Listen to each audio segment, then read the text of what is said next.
Merci à tous d'être là aujourd'hui, assez nombreux pour notre rendez-vous annuel sur l'état des stocks exploités.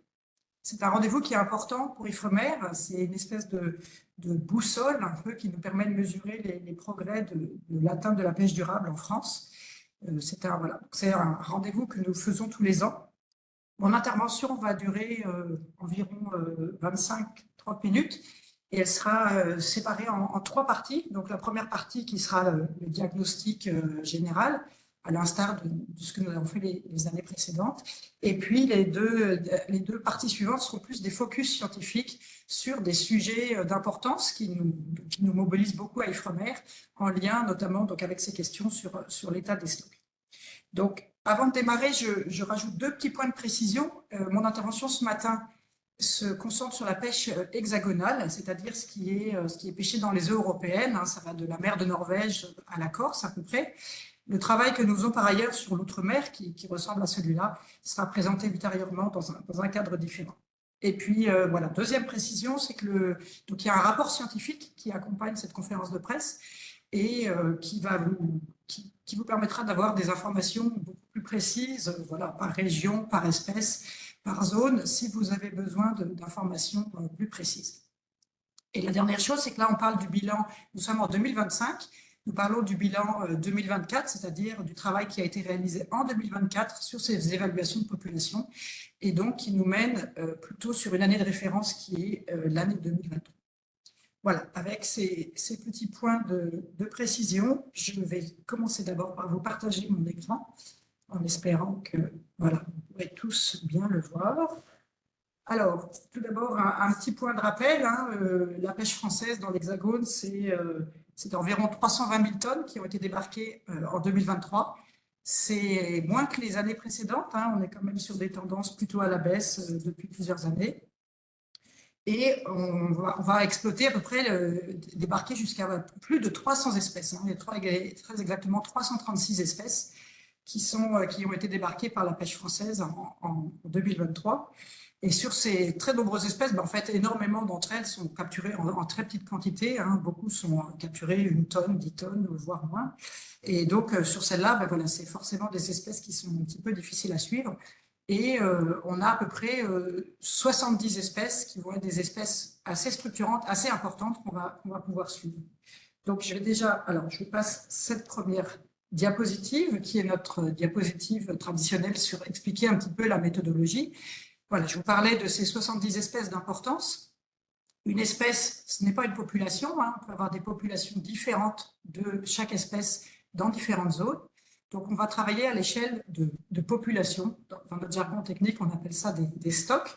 Donc, par exemple, la sole, ça va être, on va avoir une population, la sole dans le golfe de Gascogne, la sole en Manche-Est, la sole en mer du Nord, et tout ça, donc c'est des populations indépendantes qu'on va pouvoir suivre de manière indépendante.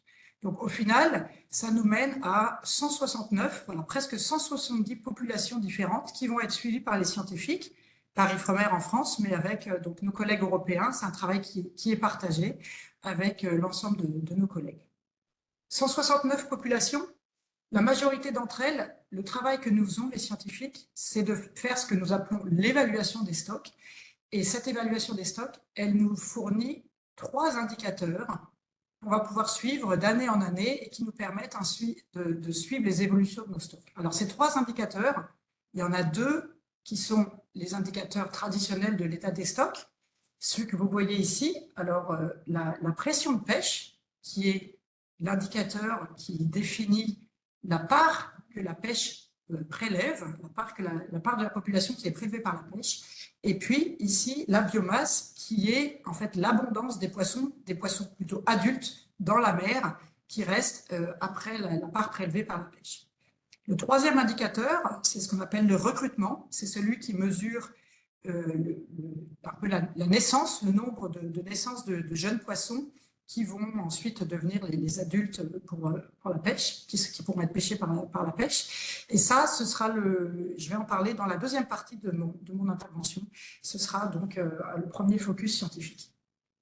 Sur mes 169 populations, il y en a 134 exactement, sur lesquelles ces indicateurs de biomasse, de pression de pêche sont disponibles. sur des séries temporelles relativement longues et pour lequel on est également capable d'avoir ce qu'on appelle des points de référence, c'est-à-dire vraiment ces niveaux qui nous permettent de dire est-ce que c'est bien, pas bien, est-ce qu'on est au-dessus de l'objectif, est-ce qu'on est en dessous de l'objectif. Donc en termes de pression de pêche, l'objectif majeur tel qu'il est défini dans la politique commune de la pêche et qui est l'objectif mondial également, l'objectif de développement durable 14.4, c'est ici cette ligne rouge qu'on appelle FRMD, donc F pour Fishing Mortality, la pression de pêche, qui correspond au niveau qu'on appelle rendement maximum durable et qui est cet objectif mondial qui définit si une population est surpêchée ou non surpêchée. Ah oui, excusez-moi, je vois un message. Je ne me suis pas présentée, excusez-moi, je coordonne les expertises halieutiques à Ifremer. Donc voilà, c'est moi qui suis en charge de finalement faire le lien entre les services scientifiques et puis notamment les services de l'État et la société civile sur le soutien scientifique à la politique publique. Excusez-moi, je ne me suis pas présentée. Je reprends mon exposé. Voilà, on va avoir ce seuil de référence qui est l'objectif majeur, la ligne rouge verticale. Donc, tous les poissons, les populations qu'on va pouvoir placer sur la gauche de ce graphe, c'est l'objectif d'exploitation durable. C'est ce qu'on va appeler les poissons, les populations non surpêchées. Et c'est celles-là qui font l'objet majeur de dire est-ce qu'on est à notre objectif ou est-ce qu'on n'a pas. Et donc, les populations qui seront sur la droite de ce graphe seront en état de surpêche. De la même manière, en fonction de l'abondance des poissons dans la mer, si la population est abondante, au-dessus de notre seuil de référence, qu'on appelle ici BRF en bleu, on va considérer que l'état de la biomasse est satisfaisant et tout ce qui est en dessous est insatisfaisant. La biomasse est dans un état qu'on appelle dégradé. Et enfin, en noir, ça va être ce qu'on appelle les populations effondrées, c'est-à-dire que c'est pas qu'elles ont disparu, c'est pas que l'espèce n'existe plus, la population n'existe plus, mais c'est qu'elle est tombée à un niveau bas de biomasse. La biomasse est vraiment très faible, elle est en dessous, non pas du seuil de référence, mais même du seuil limite. Et c'est un état qui est bien sûr tout à fait insatisfaisant. Alors insatisfaisant bien sûr d'un point de vue écologique, hein, une biomasse qui est si faible, ça veut dire beaucoup de difficultés pour les poissons pour se reproduire, pour grandir, et donc une population biologique qui est en souffrance. Et puis c'est aussi une situation complètement insatisfaisante d'un point de vue économique, bien entendu, parce que quand il y a aussi peu de poissons dans la mer, aucune pêcherie ne peut exploiter cette espèce. Voilà, c'est pas du tout un état d'une pêcherie profitable. C'est pas une pêche qu'on peut considérer comme durable. Donc c'est vraiment la situation qui est insatisfaisante à tout point de vue et qu'il faut éviter à tout prix. Aujourd'hui, on a 13 espèces, 13 populations qui sont dans cette catégorie, donc en noir. Il nous reste maintenant 35 espèces, hein, je vous dis 35 populations, pardon, qui vont être évaluées, mais qui sont non classifiées. Donc, c'est celles qu'on va retrouver dans cette petite bulle grise claire. Non classifiées, ça veut dire qu'en fait, il nous manque des informations. Souvent, soit notre estimation de biomasse ou pression de pêche est imparfaite, ou alors il nous manque les points de référence, ces lignes bleues et rouges du graphe, et donc on ne peut pas les mettre dans une de ces 5 catégories colorées que vous avez. Et enfin, toute la partie non évaluée, eh ben, c'est tout le reste, c'est-à-dire mes 150 espèces qui sont débarquées en très petite quantité, ou alors quelques espèces qui sont économiquement importantes, mais sur lesquelles on a du mal à faire un suivi scientifique, souvent parce qu'elles ont un cycle de vie un petit peu particulier, donc elles ne rentrent pas dans nos cadres statistiques standards. Je vais y revenir aussi un petit peu tout à l'heure. Voilà, donc cette méthodologie-là, elle est stable, hein, c'est la même chose depuis plusieurs années, et notre diagnostic est également stable sur cette méthodologie. Alors le bilan aujourd'hui, si on fait donc le calcul, une partie qu'on va appeler non surpêchée, c'est-à-dire exploitée durablement au sens qui est défini par la politique commune de la pêche européenne, c'est donc la somme des parties vertes et jaunes de mon graphe précédent, et ça somme à 58% des volumes qui sont donc débarqués dans l'Hexagone en 2023, qui proviennent de populations exploitées durablement. 58%, c'est la valeur la plus élevée de notre série temporelle, c'est mieux que les années précédentes. Le nombre de populations qui sont exploitées durablement est également en hausse. deux bémols à ce constat, hein. Le premier bémol, c'est que voilà, 58, ça n'est pas 100. L'objectif, c'était 100. Ça l'est toujours. Donc voilà, on reste quand même encore un peu loin de l'objectif de 100% de pêche durable. Et puis, deuxième bémol, c'est que finalement, on est beaucoup plus, depuis quelques années, on est plus dans des fluctuations que dans des améliorations majeures.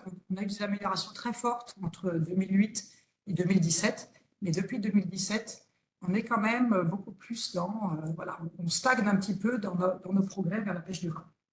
Un petit peu plus de détails. Ce graphe que vous voyez, que nous présentons également depuis plusieurs années, et qui est une représentation un petit peu symbolique de la part des différentes catégories. Les années précédentes, nous avions tendance souvent à représenter la situation actuelle par rapport à son évolution depuis 25 ans, hein, depuis le début du XXIe siècle. Mais du fait qu'on a maintenant cette stagnation, cette année, nous resserrons un petit peu le focus plus sur les années les plus récentes. Donc, nous présentons, au lieu de présenter 2000 et 2010, comme nous le faisions précédemment, ici, c'est l'année 2015 qui est un peu voilà, la fin de cette période d'amélioration vraiment significative, et puis 2020, 2022, 2023. Donc, quand je dis que ça stagne, effectivement, on voit que la part en vert, qui est vraiment l'objectif qu'on souhaiterait avoir, la part en vert, elle n'a pas bougé. Vous voyez, on est à 46% en 2020, 2022, 2023. Donc, voilà, peu d'amélioration. À l'autre extrémité du poisson, la part gris foncé, elle-même non plus n'a pas beaucoup évolué. C'est la part non évaluée. Donc, on a vraiment cette partie de 20% de nos populations débarquées, 20% de nos débarquements, sur lequel, finalement, on ne sait pas grand-chose et qui reste relativement stable au cours du temps. Et donc, les fluctuations qu'on va avoir, et ben voilà, c'est un peu les fluctuations entre toutes ces autres catégories, noir, rouge, orange et jaune. Et c'est vrai qu'on va avoir quand même plusieurs populations qui, ben voilà, qui fluctuent d'année en année entre ces différentes catégories. Ça veut dire que c'est des populations qui sont un petit peu coincées dans un état qui n'est pas complètement mauvais, mais qui n'est pas bon non plus, et qui a du mal à remonter. Donc, ce constat-là, c'est celui qui motive un petit peu la suite du focus que je vais vous dire, parce qu'il nous pose question. Il y a quand même eu des baisses de mortalité par pêche quand même assez importantes, mais voilà, l'évolution n'est pas aussi forte qu'on aurait pu le souhaiter et l'imaginer. Je continue d'abord sur ce bilan global. Cette figure qu'on appelle un peu la ronde des poissons, que nous avons aussi présentée les années précédentes, qui est un peu une illustration de quelques espèces un peu emblématiques de la pêche française, pour dire dans quelle catégorie elles se trouvent. Alors d'abord, sur la gauche, on va avoir un certain nombre d'espèces que nous mettrons ici en vert. Ça veut dire qu'elles se portent bien. Des espèces qui sont vraiment de très forte valeur, à la fois en volume et en quantité et en valeur commerciale. La coquille Saint-Jacques, en baie de Seine, en baie de Saint-Brieuc, hein, qui est voilà, une espèce qui est très bien gérée et qui se porte bien, des abondances qui continuent à augmenter année après année. Le hareng, dont on avait parlé l'année dernière, hein, qui est aussi voilà, qui est géré, qui est dans le vert depuis plusieurs années, malgré des recrutements qui baissent, dont on avait parlé l'année dernière. Et puis d'autres espèces qui sont plutôt en hausse, hein, la baudroie qui se porte bien, des espèces d'élasmobranches comme la raie fleurie, hein, qui est également en augmentation après avoir été dans des niveaux très bas historiquement. Je vous montre ici aussi le merlu du golfe de Gascogne. Alors le merlu, il est également en vert depuis très longtemps et c'est intéressant par rapport à ce que je vais vous dire juste après, parce que c'est une espèce qui est en vert depuis très longtemps, mais avec des avis scientifiques qui baissent année après année, parce qu'elle est assez représentative de ces espèces sur lesquelles le recrutement, c'est-à-dire un peu l'arrivée des jeunes poissons, le succès de la reproduction, je veux dire, est plutôt en baisse, et donc une biomasse qui est en diminution, mais qui est encore en vert. Et puis le poulpe, qui est nouvellement arrivé dans notre évaluation cette année, sur lequel je vais revenir dans la troisième partie de mon exposé. Sur la gauche, on a d'abord les espèces ici en jaune, qu'on appelle reconstituables, c'est-à-dire que la pression de pêche est modérée, la pression de pêche est en accord avec l'objectif de la politique commune, mais la biomasse est insuffisante. Alors le thon rouge, c'est un peu une exception, parce que ce n'est pas que la biomasse est insuffisante, hein, tout le monde sait bien que le thon rouge est plutôt en exception. On le met dans cette catégorie parce qu'on n'a pas de point de référence, on n'est pas capable encore de dire est-ce qu'il continue à monter, est-ce qu'il va se stabiliser, est-ce qu'il va baisser. Donc pour l'instant, il est un peu dans l'inconnu, c'est pour ça qu'il est jaune et pas vert.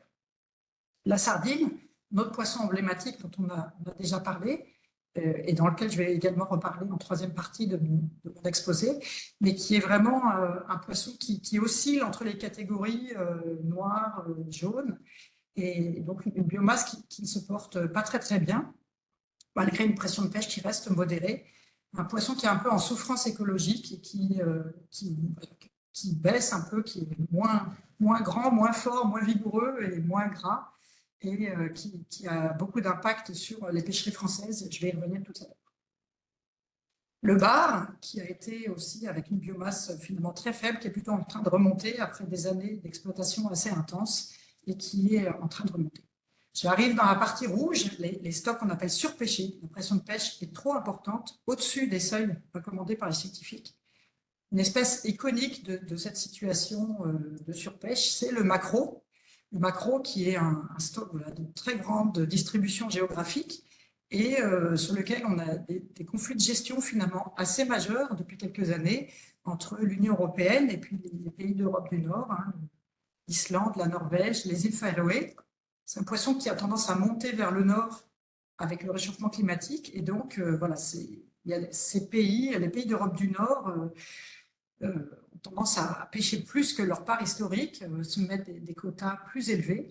Et donc, globalement, c'est un poisson qui est en souffrance de surpêche. Et c'est vraiment une des espèces qui va être les plus difficiles pour les pêcheurs français en 2025. Le quota français pour 2025 est très bas par rapport aux historiques. Et c'est une des espèces qui va poser de nombreux problèmes cette année. Et enfin, j'arrive dans ma catégorie noire, les stocks effondrés. Je vous ai dit qu'il y avait 13 populations dans cette catégorie. Le merlu du golfe du Lion, en Méditerranée, qui est là depuis plusieurs années dans notre graphe, et nouvellement arrivé cette année, la sole de Mancheste, dont la population est tombée très bas et sur laquelle je vais revenir dans la troisième partie de mon exposé. Voilà, donc ça, c'est le statut, je dirais, annuel, c'est la présentation annuelle qu'on fait sur ce diagnostic de l'état des stocks. Pour la deuxième partie de mon exposé, je vais en venir au troisième indicateur. Je vous avais dit qu'en fait, on estime 3 indicateurs, dont seulement 2 sont utilisés pour le graphe ici. Le troisième indicateur, dont on a finalement seulement peu parlé jusqu'à présent, c'est l'indicateur de recrutement, c'est-à-dire donc l'abondance annuelle des jeunes poissons. Il faut savoir que voilà, les poissons, ça fonctionne en pondant des milliers, voire des millions d'œufs, et seulement une infime partie de ces œufs vont devenir des bébés poissons. On dit traditionnellement c'est 1 sur 100 000, voire 1 sur 1 million ou 10 millions pour des espèces comme le cabillaud. Donc c'est déjà voilà, un peu une espèce de miracle de la vie pour qu'un œuf parmi 100 000 ou 1 million puisse devenir un bébé poisson. Il faut des conditions qui soient favorables de nourriture, de courant et de nourricerie côtière pour trouver un endroit où les petites larves peuvent se développer. Donc c'est vraiment quelque chose qui est très fluctuant d'année en année. Mais ce qu'on commence à voir, c'est que c'est plutôt non seulement fluctuant d'année en année, comme ça a toujours été le cas, mais avec quand même des tendances à la baisse qui sont quand même des changements assez importants par rapport à ce qu'on a pu connaître au début de nos séries temporelles ou ce qu'on connaissait des années 80 ou jusque dans les années 2000. Donc cette année, on a voulu un peu généraliser cette analyse en disant, finalement, pour l'ensemble de ces 169 populations ou de ces 134 populations sur lesquelles j'ai de l'information, combien d'entre elles correspondent à des populations dont l'abondance des jeunes poissons est plutôt en baisse, c'est-à-dire avec un risque de déclin, parce que les jeunes poissons d'aujourd'hui, c'est les adultes poissons de demain, et lesquels sont plutôt en hausse. Donc, on a fait, de la même manière, on a fait ce classement, au lieu d'utiliser donc nos catégories, on a fait le même classement avec plutôt de la baisse ou de la hausse. Et donc, en gros, sur l'ensemble de nos débarquements, nos 320 000 tonnes, à peu près la moitié, on ne connaît pas. Je ne peux pas vous dire si le recrutement est plutôt en hausse ou en baisse, mais sur l'autre moitié sur laquelle l'information est disponible, en fait, globalement, c'est déjà un tiers de nos débarquements en France qui sont issus de populations dont le recrutement est plutôt en baisse. Donc des populations qui sont fragilisées par tout un ensemble de facteurs anthropiques. Hein. C'est pas que la pêche, moins s'en faut, l'ensemble des facteurs anthropiques et climatiques influent beaucoup sur ces stades de vie qui sont les œufs, les larves et les jeunes poissons. Et seulement 20% proviennent de populations dont le recrutement est en hausse et donc qui annoncent plutôt des populations qui peuvent encore se reproduire avec facilité. Donc, si on reprend notre diagramme de poisson, cette année, on vous propose une nouvelle manière de le regarder avec les 3 indicateurs, à la fois donc, nos 2 indicateurs traditionnels sur nos couleurs, et puis pour chacune de nos couleurs, ici, on a partagé en 3, en fonction de si la couleur est foncée, ça veut dire que c'est plutôt des populations qui sont avec un recrutement à la hausse, et si la couleur est intermédiaire, c'est à la baisse. Et puis en clair, c'est parce qu'on sait.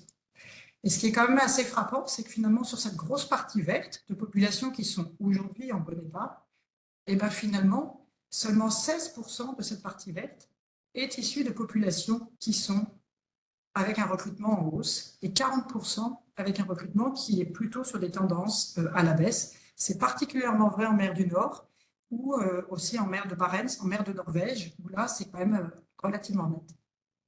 À l'inverse, ici, dans cette partie jaune, les 2 tiers sont issus de populations où le recrutement est plutôt en hausse. Et donc ça, c'est préfigurateur peut-être de résultats un peu optimistes en se disant si la pression de pêche reste modérée, peut-être qu'à moyen terme, court terme, moyen terme, ces populations qui sont jaunes aujourd'hui pourront devenir vertes dans quelques années.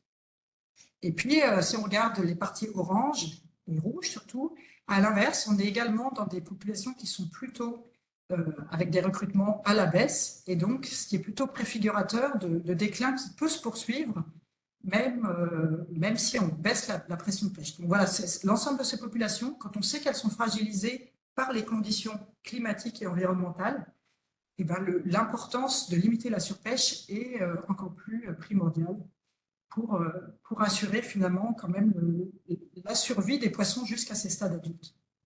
Voilà, donc ça c'était la deuxième partie de mon exposé. Vous aurez tous les détails dans le rapport. J'en viens à la troisième partie, donc je vais couper ce partage d'écran. Et donc je termine pour les dernières minutes de mon exposé sur quelques petits focus scientifiques qui sont détaillés dans le communiqué de presse qui accompagne cette conférence de presse. Alors pourquoi ? Voilà, je vous ai parlé qu'on avait 169 populations qu'on suit scientifiquement, mais il faut vraiment s'imaginer que c'est 169 histoires différentes. Chaque population est unique, chaque population a son histoire, sa dynamique, sa pression de pêche, ses relations environnementales, et c'est pour ça qu'on est obligé de les suivre comme ça individuellement. Alors bien sûr, tel que je vous l'ai montré, il y a quand même des traits qu'on peut retrouver d'une population à une autre, mais il y a aussi des histoires un peu particulières et qui nous obligent à comprendre individuellement chacune de ces populations. Donc là, dans le communiqué de presse, nous avons fait un petit focus sur 4 histoires très différentes l'une de l'autre, qui sont pourtant dans les mêmes eaux, et qui vous... Voilà, donc c'est nos histoires de poissons pour aujourd'hui. La première histoire de poisson, c'est pas un poisson d'ailleurs, c'est un mollusque, c'est le poulpe. Le poulpe dont on a beaucoup parlé ces quelques dernières années. Il y a eu une arrivée massive de poulpes dans le golfe de Gascogne, qu'on n'avait pas vu depuis des années. On a cru que c'était une nouvelle espèce qui arrivait, ce qui n'est pas vrai. Le poulpe a toujours été là, mais il a toujours été là de manière comme ça très... il apparaît, il est là pendant 3-4 années, et puis il disparaît. On l'a vu en 1830, on l'a vu en 1930, et puis c'est vrai que ça faisait longtemps qu'il n'y avait pas eu ces arrivées de poulpes dans les côtes de l'Atlantique, les côtes de Bretagne. C'est une espèce très particulière, le poulpe, parce qu'il meurt après s'être reproduit, et donc c'est toujours un enjeu de pêche assez compliqué. Est-ce qu'il faut qu'il meure avant qu'on le pêche, ou est-ce qu'il faut qu'on le pêche avant qu'il meure? Donc c'est toujours un petit peu difficile. C'est vrai que cette année, quand le poulpe est arrivé de manière assez massive, surtout en 2023, alors qu'on ne sait quand même pas grand-chose biologiquement sur cette espèce, c'est vrai qu'il y a eu un effort assez rapide et partagé, beaucoup de concertation entre les pêcheurs, les services de l'État, les scientifiques, les organisations, pour essayer de limiter la pêche, alors même qu'on en savait relativement peu.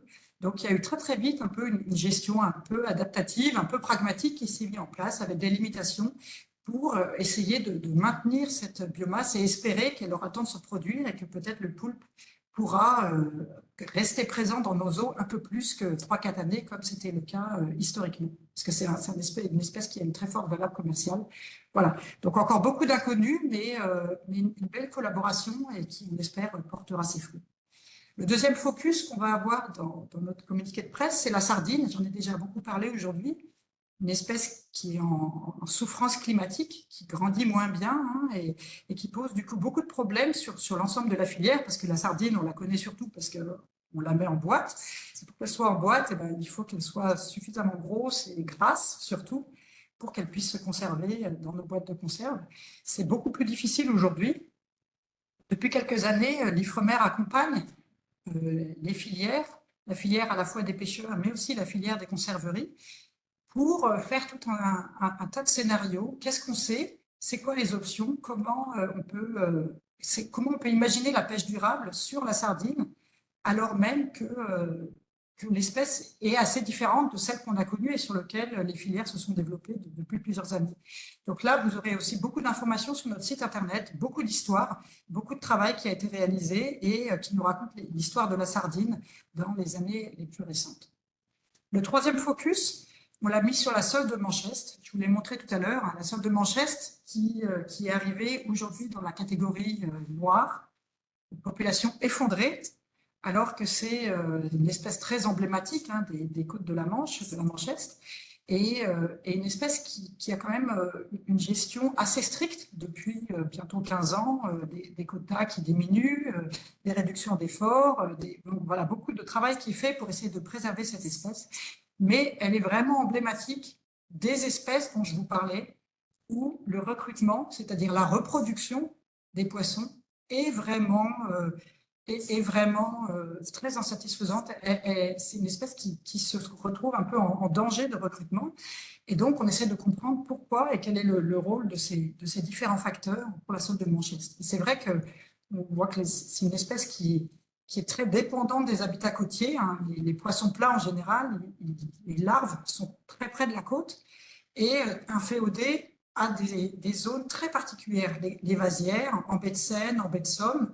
Et chacun de ces poissons, finalement, il est très dépendant d'un habitat qui est plutôt petit et qui est en dégradation depuis longtemps. La baie de Seine, on voit bien, c'est emblématique, hein. Il y a de la pollution, il y a de l'eutrophisation, les vasières qui diminuent, les températures qui augmentent, voilà. Et tout ça, ça fait quand même des habitats qui sont de plus en plus défavorables pour les bébés sols. Et donc, moins de poissons qui naissent, c'est à terme, voilà, moins de poissons adultes et moins de pêche. Donc, c'est assez préfigurateur de qu'est-ce qui peut se passer si les conditions se dégradent.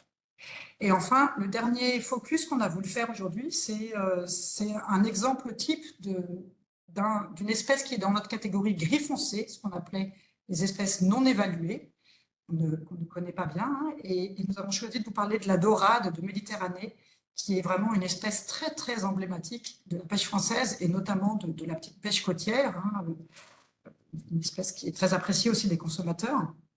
Et c'est une espèce qui représente encore 5% des débarquements, mais sur lequel on ne connaît pas grand-chose parce qu'elle est très côtière. Là encore, un animal qui a un cycle de vie très original. Hein. Elle se reproduit dans des lagunes, ensuite elle part en mer, et puis c'est un animal qui est d'abord mâle avant de devenir femelle. Enfin, voilà. Et donc, c'est finalement quelque chose un cycle de vie très original qui nous oblige, nous les scientifiques, à être un peu créatifs, un peu innovants dans nos manières de suivre cette population, parce qu'on ne peut pas le faire avec nos modèles statistiques traditionnels.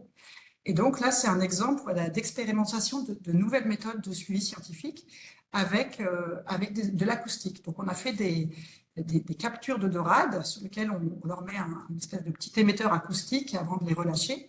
Et puis, donc mes collègues d'Ifremer, avec d'autres partenaires, ont placé un certain nombre d'hydrophones, des espèces de micros le long des côtes de Méditerranée pour essayer d'enregistrer le passage de ces poissons et comprendre qu'est-ce qu'ils font, où est-ce qu'ils vont, est-ce que c'est toujours le même poisson qui passe devant le même hydrophone, ou est-ce que c'est des poissons qui se déplacent sur des grandes zones, et où est-ce qu'elles reviennent, où est-ce qu'elles se nourrissent. Et grâce à ça, finalement, grâce à ces informations assez originales, assez différentes de celles qu'on peut collecter normalement, on espère pouvoir, à court terme, pouvoir faire un suivi scientifique beaucoup plus précis sur cette espèce emblématique de la petite pêche côtière. Voilà, donc 4 histoires de poissons, 4 situations différentes, 4 manières de travailler entre les professionnels, les services de l'État, les scientifiques, les organisations, pour essayer d'assurer la pêche durable sur ces cas particuliers. Voilà, donc sur ces histoires de poissons, je vais m'arrêter. J'arrive au bout de mon intervention. Je vous remercie beaucoup pour votre écoute et bien sûr, je suis à disposition pour la suite.